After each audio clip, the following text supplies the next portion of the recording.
Hello everyone, it's Daryl. How you guys doing today? Me and Tinsel the Christmas cat are out here today in this lovely late February Michigan winter day, and we're going to have a look at the Ariens ST 2+2 snow thrower. And this is a small two-stage machine. It's got the steel auger with the rubber tip blades in the front, and it also has a fan in the back that helps to throw the snow out to chute. And this particular model does not have self-propelled mechanism. When you have the rubber tips on the augers, the rubber actually rubs slightly on the ground as you're pushing the snow thrower forward and helps pull you along. Of course, then that means the rubber has to be changed out every once in a while because it tends to wear down after a few seasons. But this one's been setting for a couple of years, maybe a year and a half. I might have used it last year, I can't remember. And the carburetor seems to be messed up right now. It won't start, and it's dripping fuel when you pour the fuel in the gas tank. This one uses straight gas. It's a 4-cycle motor. I believe that's a small Tecumseh engine, possibly a 5-horse. I'm not 100% sure. It could be a 3, but I think it's a 5. Anyway, what we're going to do today... Oh, and one more thing. This model has both the pull start and the electric start option out, which is kind of nice. These are really nice old machines. You can pick them up really cheap now. And if you can live without the self-propel on it, and if you can do a little bit of maintenance yourself, this is a nice, lightweight, compact machine that'll really throw a lot of snow for you. And you can do, snow that's a foot deep with this, and as long as you don't strain it too hard and push too much, you can get a lot of snow moved really quickly with this machine. So what we're going to do is we're going to tip it up outside a little bit. At least we're going to try to, like so. And we're going to look at the carburetor here on the side. There's no air box or air cleaner on this, and the knob for the choke is missing, but that's not a big deal. You can do like that: open, choke close, choke open, choke close. Just, if I was going to keep it, I might replace the knob on it. I don't know. I've had it a few years. I've never replaced it yet. So what we're going to do is we're going to remove the carburetor so that we can take it apart and see why it's leaking and won't start. So the first thing we're going to do is take off the primer line off the bottom. Just grab it and pull. Sometimes you might have to stick a screwdriver on it and pull that off. Then the main fuel line here, which we're probably going to have to take that little clip off with a pair of pliers. And then we're going to have 2 nuts back here, one on either side, that hold the carburetor to the engine, along with 1 control wire that'll pop off here. Once we take the carburetor loose, we can twist it and that'll pop off. So first the fuel line, then these 2 nuts, which I believe are 7/16. We'll pull it forward and that wire will come off. Alright, we want to notice how this goes together. We can see the linkage rod to the governor arm actually comes up through the bottom of the carburetor plate here, the throttle plate. And we left that right in place. We're not going to take it out there. It was easier just to remove the little S-bend here from the top hole of the governor arm. And we're going to leave that in place as long as it doesn't fall out. But what we're going to do is we're going to flip the carburetor over. Now we're going to remove the 2 jet screws out so we can blow some cleaner through it. You can see the one which is on the left now that's flipped upside down is marked high, which means the other one that's inset there is the low or idle speed screw. And then we're going to have these 4 T10 torque screws on the corners that we're going to pull out, because I'm expecting to find either a worn or decayed diaphragm under here, or else a big hunk of dirt in the float needle. I'll take those screws out and we'll have a look. Alright, the screws are out, and we're just going to use a flat blade screwdriver to carefully separate that plate from the body. And we'll gently lift it off. And there we go. Looks pretty straightforward there, a little dirty, but nothing too bad. No holes in that. And it's pretty flexible still from the feel here. Alright, now just see if we can get it off from the body without tearing it.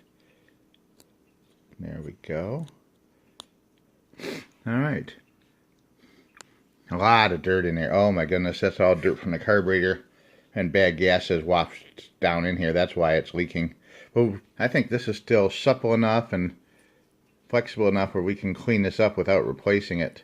But if you look at it, you can see all the bad gas. It's like decomposed and dried out in here, along with a little sand possibly that got in the tank somehow. But we'll clean that up, and that should be just fine. One thing you notice on here too, this comes, if you're going to replace this, called a gasket and diaphragm set. The gasket on this actually goes on top of the diaphragm. And that's one of the little odd parts about these older Tecumseh carburetors. On almost all of them, when you're putting them back together onto the carburetor base, the diaphragm goes on first, followed by the gasket, and then the cover plate. On most small engines, it doesn't actually work that way. A lot of times the gasket goes first, then the diaphragm. But, you know, you look at the carburetor number on here. Unless you see the letter F, as in Frank, stamped at the end of the number, the diaphragm goes on first. If the letter F is stamped on there, then the gasket goes on first. And now we're going to have to take out we probably have to take out this needle and seat too, which you need a little bit of a trick to get that brass needle out. I don't remember what size it is, but we'll see if we can get that out. Both of the screws were set at 1 3/4, and we'll probably start them out back in the same position. I always like to start them at 1 1/2. If I don't know what the factory settings are, I'll start either 1 1/4 or 1 1/2 and then go in and out from there. But since these are at 1 3/4 now, that's where we'll start them out at. Now, in my mind, I was almost certain that this brass needle and seat assembly was either a 5/16 or 8mm, which are the same size, because I've taken a lot of them out. I even have a 5/16 nut driver that I ground down the edges on so it would fit down in here better. But that was too big. It wouldn't go on there. It kept spinning around. So I ended up with a 7mm, and 7 seems to be the perfect size for that brass seat assembly. So what we do is we carefully loosen it all the way out, and then when it comes out, it's got 1, 2, 3, 4 pieces to it. You have the brass seat itself, and then there's the brass seat, which we're going to clean out. Then there's also the needle, and then further down inside there's a spring and a washer. If we can get the spring out. The spring's out. I don't think the washer came out. We don't need to take the washer out though, but there's the spring. So when you buy the needle and seat assembly for this, you get all 4 pieces. If you can see down in there, the washer is still down in there. And we're just going to spray this out and blow it out real quick and reuse it also. Right, the actual rubber seat is pressed down into here, so you want to make sure you spray some cleaner down into this hole and blow it out real good to get any dirt or debris out that might be down in the rubber seat area that will keep the needle from sealing properly. I've always liked this setup on the Tecumseh carburetors like this because there's no adjustment to worry about. There's not a lot of moving parts. There's just the diaphragm and that one little needle. It goes up and down as the diaphragm vibrates, and that's what lets the fuel into the carburetor from the fuel line. Alright, once we have everything cleaned up, we're going to set the diaphragm and gasket onto the base of the carburetor, like so. It doesn't matter on this one which way it goes, as long as it lines up with the holes. And then we set the bottom plate on top of that. And we get it all lined up, and we install the screws. Alright, now we've actually sprayed cleaner through both these holes and blew air through them. We'll clean the needles off. We're going to reinstall those by gently screwing them all the way down till they stop, and then backing them out 1 3/4 turns each. And this one was the one marked H. We're going to put that one in first. It doesn't really matter though, as long as you get it in the right hole. Alright, as you can see, it's all back together now. The presets are set. The linkage arm is in place right where it's supposed to be. And we are ready to mount this back up and see what happens. Alright, it can be a little tricky getting the carburetor bolts back on, because these aren't actually studs. These are bolts that push through from the back side, and when you set the carburetor into place, you need to push up on the bolt from the back with your finger and get either a wrench or a pair of pliers on it and hold it until the nut tightens up. Same thing with this side. This side you can only get to with an open end wrench.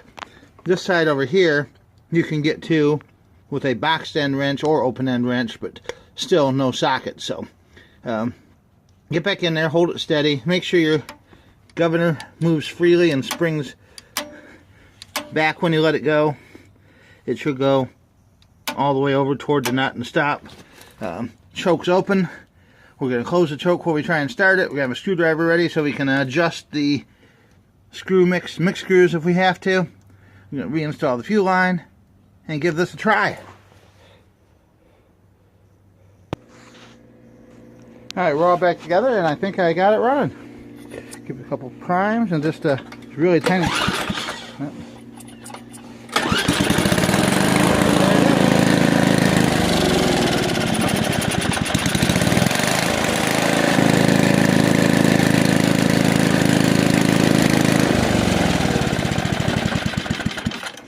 And there it is. A quick carburetor clean and flush. And it's back running again. Gonna have to do the final carburetor adjustment under a load, throw a little snow out here, and it should be good to go. You know, not that hard. I can do it. You can do it too. Save yourself some money and get your equipment back in business before you know it. Thanks for watching. Have a great day.